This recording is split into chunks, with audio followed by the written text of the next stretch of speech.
No niin, träskeliinit. Kikkarapää tässä terve. Mä ajattelin, että mä näytän nyt mun kämppääni, kun teitä ei tosiaankaan täällä näy. Eli lähdetään vähän rullaan. 22 neliötä räjähtävää tilavuutta. Aloitetaan tästä mun vaateosiosta. Löytyy ties tilaa millä. Ei hirveän laaja, mutta joka opiskelija unelma. Mikä tää on? Keittiökaappisysteemi.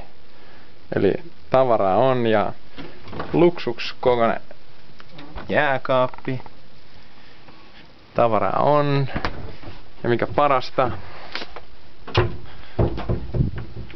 äiti voi tulla käymään. Näyttää hyvälle.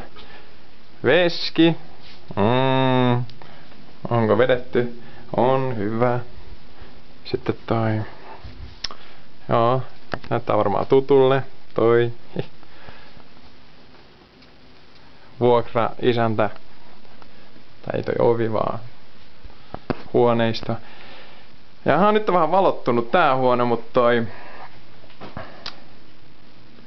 Katsotaan miten sais.